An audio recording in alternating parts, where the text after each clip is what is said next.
Bien, vamos a iniciar esta nueva clase de literatura latinoamericana. En este caso vamos a empezar a ver lo que son las culturas, las altas culturas americanas. Hay toda una controversia en relación a este concepto o a esta idea de altas y bajas, y tiene que ver con que es muy arbitrario pensar que hay culturas que son mejores o peores que otras, digamos, ¿no? Pero sí está claro que particularmente tres culturas o tres movimientos culturales, como son los aztecas, los mayas y los incas, han marcado históricamente a América Latina o a Latinoamérica, ¿sí? Porque han tenido un grandísimo desarrollo en lo que es política, en lo que es cultura, en lo que es sociedad, en lo que es arquitectura, en lo que es literatura, que es lo que nos compete a nosotros, y tienen una gran diferencia entre estas tres y otras, por ejemplo, la cultura guaranítica. No estoy hablando de una cuestión que es bastante engorroso, pero de decir que es mejor o peor, digamos, ¿no? Pero sí hay una diferencia importante. Digo, las construcciones arquitectónicas que fueron realizadas por los guaraníes y las construcciones, las creaciones arquitectónicas que tuvieron los mayas, que estuvieron los incas. Un ejemplo clarísimo, las ruinas de Machu Picchu son extremadamente distintas, digamos, ¿no? Hay una diferencia. Una cuestión que también es importante, y siempre juego con esto, ¿no? Pero tiene que ver con que esta es una pregunta de final, ¿sí? Y es ubicar en el mapa dónde se desarrollaron estas culturas. Nosotros vamos a ver, como decía, los aztecas, mayas e incas. Los aztecas se ubicaban en el norte de México, esa era su región. Los mayas abarcaron no solo México, sino también Guatemala. Y los incas se extendieron en casi todo, en la zona noroeste de América del Sur, abarcando parte de Bolivia, parte de Argentina inclusive, Perú, y particularmente en Perú, en Cusco, era donde estaba su asentamiento más importante, ¿no? El Cusco. Era las ciudades más importantes, ¿no? Vamos a empezar por los aztecas, que también llevaban el nombre de Nahual o Mexica. Esta cultura particularmente tiene algo bastante sorprendente, porque tuvo una duración, un periodo de tiempo en el que duró, y es bastante escaso. Estamos hablando de 200 años, es extremadamente poco en comparación con las demás culturas. Se cree que alrededor del 1321, después de Cristo, ¿no? Se formó y duraron aproximadamente hasta el 1521. Pensemos un poquito que la cultura, los españoles llegaron a América en el 1492, perdón en la desprolijidad. Esta es la fecha que los españoles llegaron a América. Fíjense que poco tiempo después de la llegada de los españoles, esta cultura desaparece, ¿sí? Inclusive tuvieron bastante poca influencia los españoles, en este caso, ¿no? En la destrucción de esta cultura. Hay muchas teorías, ninguna es comprobable, digamos, ¿no? Pero sí que había mucha puja interna, empezaron a haber muchas guerras entre los integrantes y se empezó a disolver, digamos, ¿no? En relación a los aztecas, se cree, por determinados aspectos culturales, cualidades que tenían, que había una cierta influencia de indios americanos de Norteamérica que habían bajado y habían conformado esta tribu, ¿no? Nosotros, en forma paralela, y esto va a ser planteado como actividad para la clase que viene, que la idea es que la hagamos online todos, o sea que estemos en un aula virtual, es que investiguemos tres aspectos de estas tres culturas, ¿no? Investiguemos la política, cuál era su organización política. Al final voy a plantear la consigna. La cuestión religiosa, ¿sí? Y la cuestión social. 3 aspectos, o 4, ahora vamos a ver si sumamos algo más, para entender un poquito de qué se trata. A nosotros nos interesa particularmente lo que tiene que ver con la literatura, ¿no? Eso es lo que estudiamos, pero comprender la literatura azteca, maya o inca, solamente lo vamos a hacer si comprendemos cómo vivían, ¿no? Pero pensando un poquito en la literatura, es importante también ver que la mayoría de las obras que existían en esta época, va a pasar con los mayas también y con los incas, la producción, en este caso de códices para los aztecas, fue destruida en su mayoría. Muy pocos sobrevivieron, porque los españoles tenían una idea de que a través de estas creaciones literarias se practicaba la magia negra, ¿sí? Entonces no encontraron mejor solución que quemarlas. Las destruyeron todo.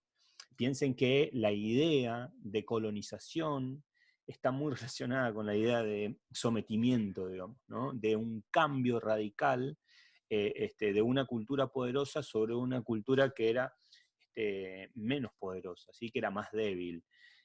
También había la idea de parte de los españoles que lo que estaban haciendo era el bien para esta cultura, ¿no? O sea, se buscaba hacer el bien. Y en realidad, en muchos casos no fue hacer el bien, sino completamente todo lo contrario, digamos, ¿no?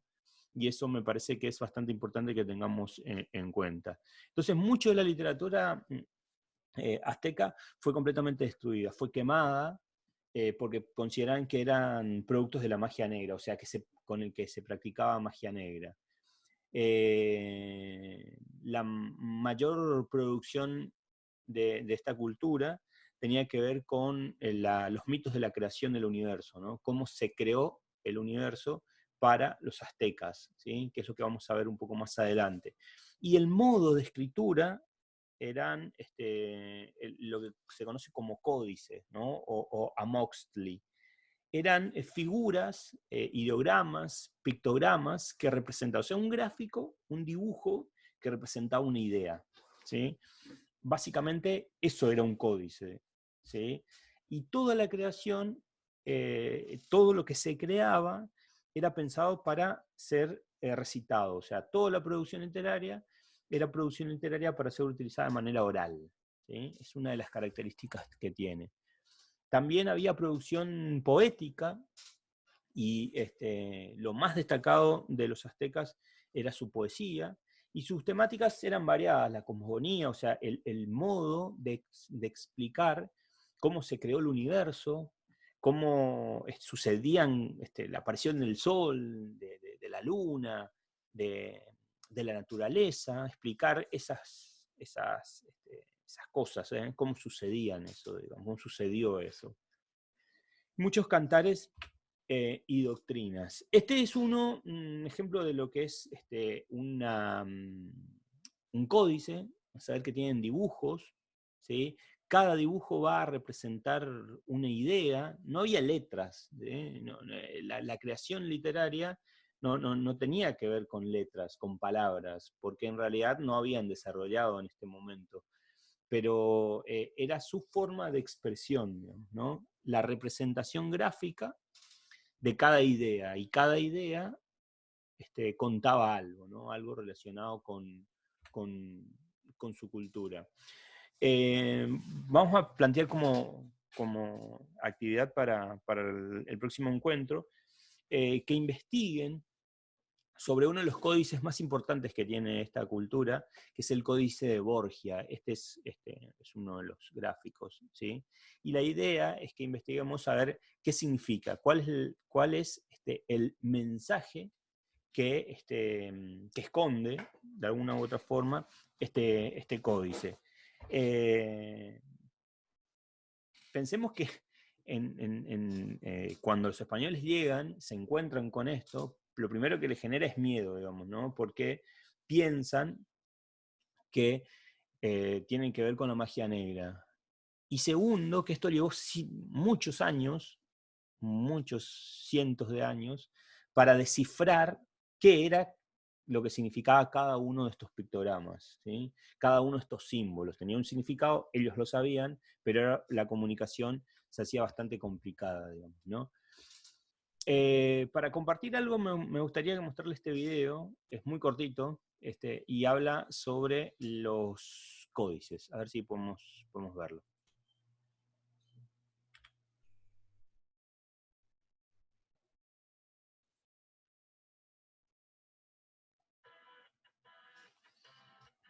El Códice Laúd es quizá uno de los más bellos y misteriosos del México antiguo. Ahora, acompáñenme a descubrir uno de los tantos secretos que encierran sus páginas. El Tlaloc del Códice Laúd. Esta imagen del dios de la lluvia es uno de los trabajos más bellos del arte mesoamericano y un motivo por el cual debemos sentirnos orgullosos como mexicanos. Por mi parte, como diseñador gráfico y como estudiante de arte, les puedo comentar que la calidad del trazo, la solución visual y la abstracción de los conceptos hacen de esta imagen una verdadera obra de arte universal. Pero, ¿qué significan estos símbolos? Comencemos analizando al personaje principal, Tlaloc, quizás la deidad más fácilmente reconocible en todo el panteón mesoamericano, y que aquí vemos portando sus inconfundibles anteojeras, su bigotera con grandes colmillos y su nariguera.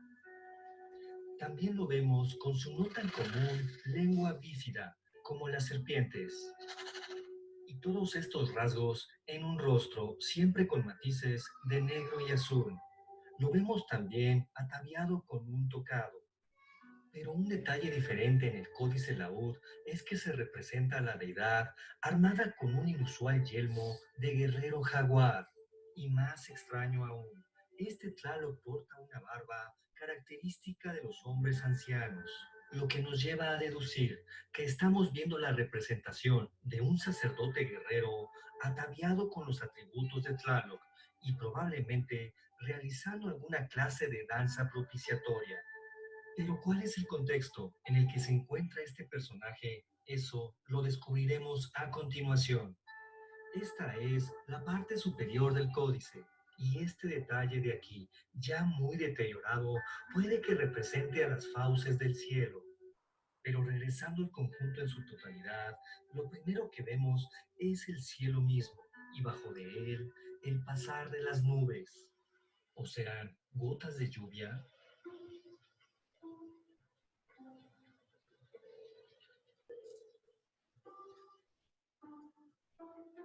También vemos neblina o nubes cargadas de agua que descienden hacia la tierra. O quizá, y más probablemente, se trata de los rayos que acompañan a la tormenta.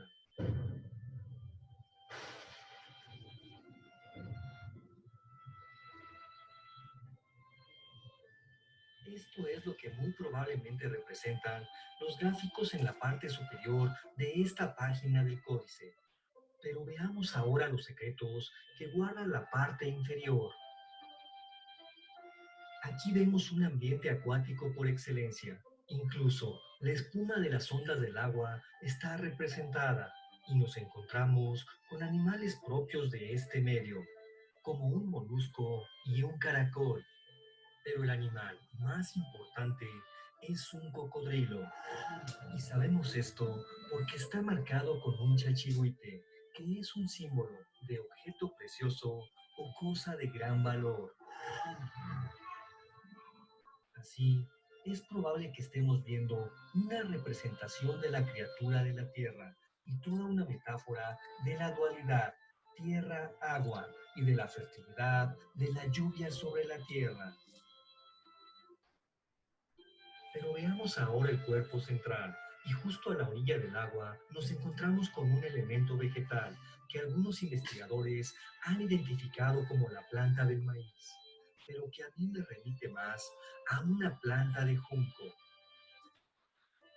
En este mismo plano vemos también un animal, quizá un anfibio, que sostiene una jarra y vierte el contenido de la misma.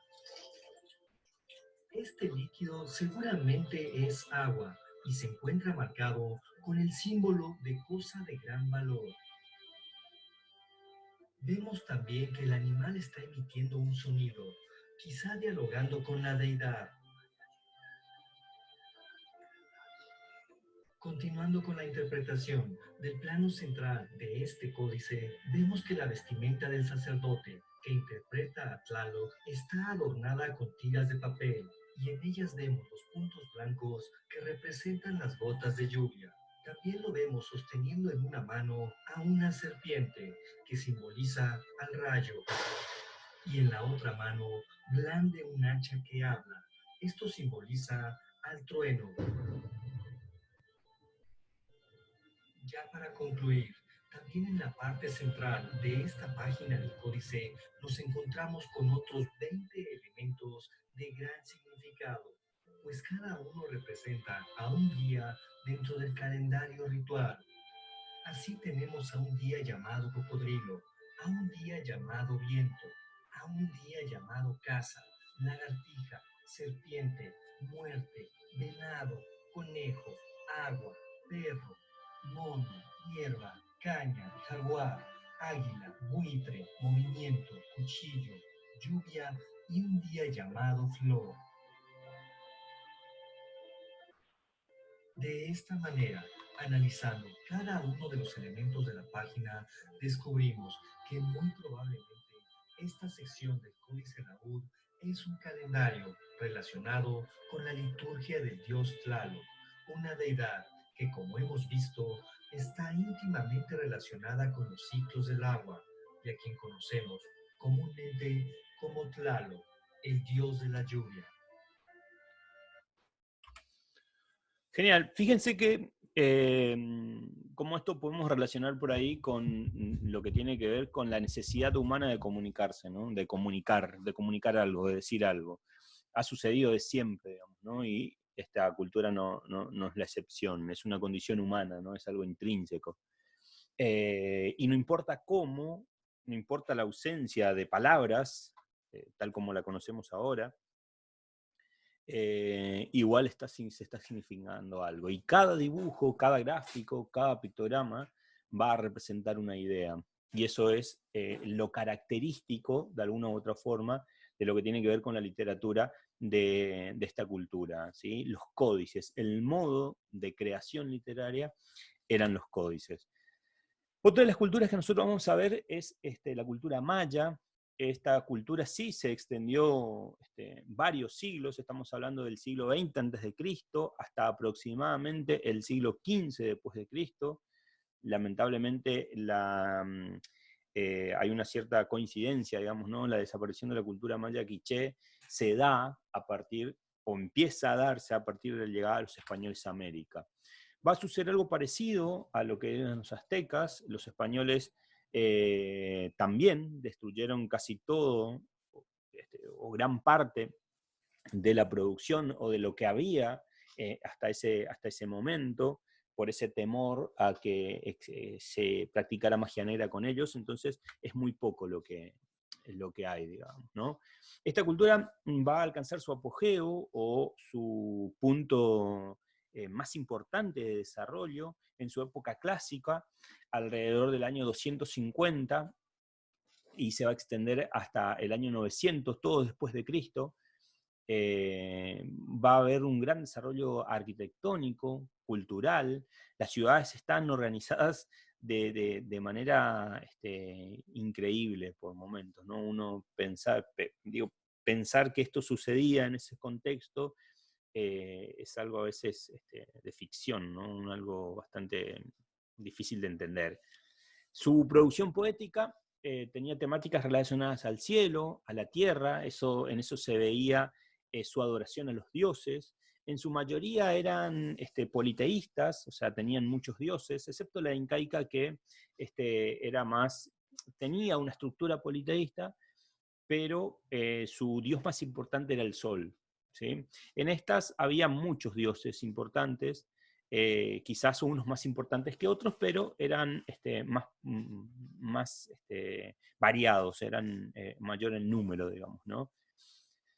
Dentro de esa producción literaria había acertijos, historias, y siempre va a estar presente los mitos de la creación, ¿no? Esa cosmogonía, de explicar cómo surge el mundo. Y en esta, particularmente la Maya, van a haber dos obras que son sumamente importantes dentro de lo que es la explicación de cómo se creó el mundo. Estas dos son el Popol Vuh y el Chilam Balam, ¿sí? Son dos obras que nosotros no las vamos a leer en su totalidad. En el caso del Popol Vuh vamos a leer el capítulo 2 y 3 únicamente, y el Chilam Balam prácticamente nada, ¿no? Este Popol Vuh es una, como decía, es la Biblia quiché, la Biblia maya, ¿sí? Si nosotros pensamos qué es la Biblia, vamos a ver que va a contar básicamente cómo se creó el mundo, ¿no? Desde el primer día que a Dios se le ocurre crear el universo, bueno, más o menos va a pasar lo mismo, pero explicado desde una cultura, desde la cultura maya. Es la obra más importante que tiene esta cultura. Fue escrita en quiché, ¿sí? El idioma de los mayas.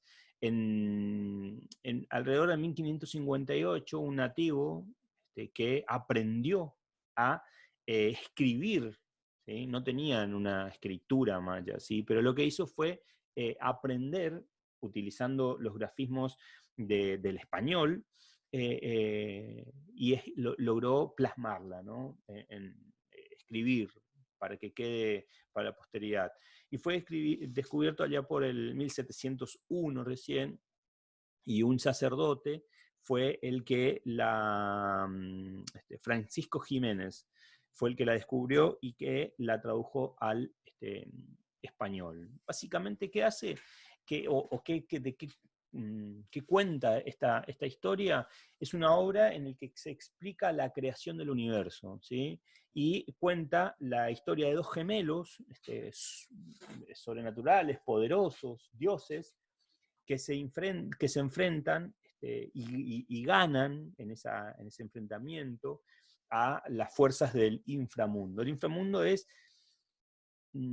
una cierta analogía con el infierno, ¿no? O sea, los dioses es el Dios nuestro, digamos, de la cultura cristiana, y el inframundo va a representar ese infierno, ¿no? Entonces, lo malo, ¿sí? Lo que está debajo de la tierra, ¿sí? Como esa idea que teníamos sobre el infierno, ¿no? Arriba el cielo, abajo el infierno. Bueno, más o menos esa idea va a explicarse, ¿no? En esto, en ese enfrentamiento. Estos gemelos se van a enfrentar a ese inframundo en busca de la salvación de la humanidad, ¿no? Esa idea de humanidad no existía en ese momento, pero la idea de la salvación de sus pares, ¿sí? Si se quiere. Hay toda una explicación en muchos casos en estas culturas de por qué el cielo arriba y el infierno abajo, ¿no? Y tenía que ver con que desde el cielo cae el sol, cae la lluvia, ¿sí? Y es algo inalcanzable, ¿no? Es algo que es supremo. Y la tierra, cuando está una persona, parecido pasa ahora todavía, ¿no? O sea, fallece, se la entierra, digamos, ¿no? Entonces por ahí todo eso que ya no sirve, la carne, va a quedar solo el alma, ¿no? Pero la carne va a parar a la tierra, y en esa tierra de alguna u otra forma va a estar ese inframundo. Una idea que tienen ellos. Este es un relato del principio, cuando todo era quietud, silencio y agua. No había luz, tierra, plantas, seres humanos, ni animales. 6 deidades, cubiertas en plumas verdes y azules, descansaban en las aguas primordiales, el creador y el formador, Tepeu y la serpiente emplumada, junto con Ixpiacoc y Xmucaney. Estas deidades ayudaron a Corazón del Cielo, también conocido como Huracán, a crear la tierra. La esencia de sus espíritus y sus poderes milagrosos dieron a la tierra su energía creativa. Ahora, la tierra tenía un corazón, y ellos lo llamaron Corazón de la Tierra. Para separar al cielo de la tierra, sembraron una ceiba, dando espacio para toda clase de vida. Las raíces penetraron profundamente en los 9 niveles del inframundo maya, el tronco quedó en la superficie de la tierra y las ramas alcanzaron los 13 niveles del supramundo maya. Más tarde, se crearon las plantas para que vivieran en la tierra. Y luego, se crearon los animales. Pero los animales no hablaban, ni podían llevar a cabo actos de adoración. Así que las deidades decidieron crear seres humanos hechos de lodo. Pero estos primeros humanos no tenían alma y no eran buenos contadores de los días. Los destruyeron en un gran diluvio. Las deidades intentaron otra vez y crearon a los humanos hechos de madera. Pero la gente hecha de madera tampoco podía adorarlos, así que los destruyeron. Aquellos que sobrevivieron, se dice que se convirtieron en los monos en los árboles. Ahora existían el cielo y la tierra, pero no había un sol ni una luna. Un pájaro presumido y vanidoso, llamado Siete Guacamayo, reclamó ser el sol y la luna. Pero esto no era cierto. Dos maravillosos gemelos, Unajpú y Xpalanque, derrotaron a Siete Guacamayo, disparándoles con unos dardos. Los héroes gemelos fueron concebidos cuando su madre, Ixquic, habló con la cabeza decapitada de su padre, Ununajpú, quien escupió en su mano desde un árbol de cacao. Ununajpú murió a manos de los señores de Xibalbá, el inframundo. Los héroes gemelos se convirtieron en grandes jugadores de pelota, y para devolverle la vida a su padre, retaron a los señores del inframundo a un juego en Xibalbá. A los gemelos se les permitió jugar el juego de pelota solamente después que habían sobrevivido pruebas peligrosas en el inframundo. Con gran destreza y astucia, los gemelos ganaron el juego de pelota, y esto permitió a su padre muerto regresar a la vida como el dios del maíz. Los héroes gemelos salieron de Xibalbá y subieron nuevamente a la superficie de la tierra. Continuaron subiendo hacia el cielo y se convirtieron en el sol y la luna. Ahora que el sol y la luna estaban en el cielo e iluminaban la tierra, las deidades crearon la última forma de seres humanos, usando el maíz blanco y amarillo. El maíz es la preciosa sustancia que finalmente produce humanos verdaderos y duraderos. Más o menos una idea de cómo se creó el mundo de acuerdo o teniendo en cuenta a los mayas. Es bastante interesante también ver la cuestión que tienen que ver con... Perdón, que tiene que ver con cómo se fue creando todo, ¿no? Y vamos a ver que va a aparecer esta historia, que es bastante famosa, conocida en varios lugares, y es lo que tiene que ver con el hombre de maíz, ¿no? Inclusive Miguel Ángel Asturias, uno de los autores de los libros que vamos a trabajar con el trabajo de eje transversal, tiene un libro que se llama Hombres de Maíz, ¿sí? Entonces, el Popol Vuh va a contar esto, ¿no? De cómo se creó el hombre, ¿no? Primero de barro, con unas serias deficiencias, luego el hombre de madera, que tenía el problema de que no podían adorarlos, los destruyen, se transforman en monos, y por último van a crear al hombre, el hombre de maíz. ¿Y por qué maíz? Digo, ¿no? ¿Por qué no otra? Porque el maíz era el alimento más importante que tenían estas culturas, ¿sí? Lo más importante que había en comida era el maíz para todo, digamos, ¿no? Y eso también es bastante interesante porque uno de los aspectos de los historiadores dicen que los pueblos americanos tenían defensas, no me sale la palabra exacta, ¿no? Pero tenían su sistema inmunológico, bastante débil por la alimentación. El maíz no generaba anticuerpos, no se generaba un sistema inmunológico fuerte, digamos, no generaba vitaminas extremas, buenas, digamos, ¿no? para su supervivencia. Entonces, cuando llegaron los españoles, que tenían la gripe, por ejemplo, un resfrío, que ya tenían los anticuerpos los españoles, contagian a los americanos, a los aborígenes americanos, y los mata, inclusive en muchos casos. ¿Por qué? Porque no tenían defensas altas por esta alimentación que consumían, digamos, diariamente, particularmente con lo que es, o lo que tiene que ver con el maíz. Entonces, este es el Popol Vuh. Vamos a trabajar también con el Popol Vuh, así que ahora voy a plantear una consigna. No vamos a leer entero, pero sí vamos a leer dos capítulos, son cortitos, ¿sí? Y otra de las obras importantes que tiene es el Shilambalam, ¿sí? Que es el portavoz o la voz del jaguar, ¿no? El jaguar era uno de los dioses más importantes. Este es un conjunto de obras indígenas que aparecen en Yucatán, son en total 9 libros, de los cuales creo que hay 1 o 2 únicamente, que están todavía en condiciones. Y lo famoso, lo interesante que tiene el Shilambalam son sus profecías, que todavía hoy nosotros las hablamos, porque tienen un cierto grado de certeza, ¿no?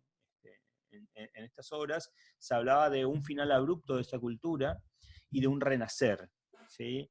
Renacer de una cultura, ¿no? El fin del ciclo maya y el renacer de una nueva cultura. Y profetizaron la llegada de una nueva religión, ¿sí? Digo, hoy, analizando un poco más fríamente, podemos entender que ese fin del ciclo tenía que ver con los españoles. Esta nueva era, este nuevo ciclo, este renacer, somos nosotros, digamos, ¿no? El mestizaje, la mezcla, y esa religión que profetizaron que llegaba era la religión católica, ¿no? Que era la que imponían los españoles a su llegada a América. Bien, vamos a plantear como consigna de trabajo, va a quedar cargada en el Classroom, en el área de materiales, va a estar el Popol Vuh, de los cuales vamos a leer el capítulo 2 y 3 únicamente. En esos capítulos nosotros vamos a ver más o menos el relato que veíamos en el video, el relato de la creación del universo, la creación del mundo, cómo fue, cuáles fueron las etapas, y esta historia que tiene que ver con el hombre de maíz. Y vamos a leer también, y vamos a hacer una cierta analogía, como para ver de qué se trata, y este va a ser el trabajo, es comparar, digamos, ¿no? El mito de la creación que aparece en el Popol Vuh con el mito de la creación de los guaraníes. También está cargada como material dentro de lo que es la unidad 1 del Classroom. Esa va a ser la tarea, una de las tareas que van a tener para la próxima clase. La idea es que hagan un texto comparativo, cómo cuenta uno, cuáles son las similitudes, cuáles son las diferencias que existen entre estos dos mitos. Vamos a sumar también como actividad, y es que van a tener que investigar sobre estas 3 culturas. Nosotros no vimos Inca todavía, los incas vamos a ver en la próxima clase. Y vamos a ver también algo que quedó pendiente de lo que es la cultura maya, que es el teatro. El Rabinal allí se llama, es bastante popular dentro de lo que es esta cultura maya. Eso va a quedar para la próxima clase. Pero ustedes van a tener que investigar de estas 3 culturas la política, cómo estaban organizados, cómo se elegía su líder, su religión, si eran politeístas, si eran monoteístas, cuáles eran las divinidades más importantes. No pretendo un listado de 30 dioses, pretendo un listado de 3, 4, 5 dioses, los más importantes, y qué características tenían. ¿Por qué digo es necesario que sepamos cuáles eran los dioses? Porque si nosotros empezamos a comprender que en muchos de estos casos había sacrificios humanos destinados a los dioses, ¿por qué lo hacían, digamos, ¿no? ¿Por qué a determinados dioses le ofrecían ese tipo de sacrificios? ¿Cómo era su organización social? ¿Cuál fue su desarrollo arquitectónico? ¿Qué construyeron? ¿Con qué material trabajaban? ¿Y qué tipo de alimentación consumían, ¿no? Si tenían casas, si tenían plantaciones, qué tipo de cosas hacían para alimentarse. Esto va a quedar planteado como actividad, no para la próxima clase, no para esta semana que viene, sino para la próxima, pero sí la comparación entre los dos mitos va a ser una tarea para la próxima clase. Así que vamos a ir metiéndonos un poquito más profundamente en lo que es esta cultura. Dentro de poco nos vemos para profundizar y terminar lo que tiene que ver con la cultura maya, la literatura maya, y cerrar con lo que es la cultura inca. Estamos en contacto. Hasta luego.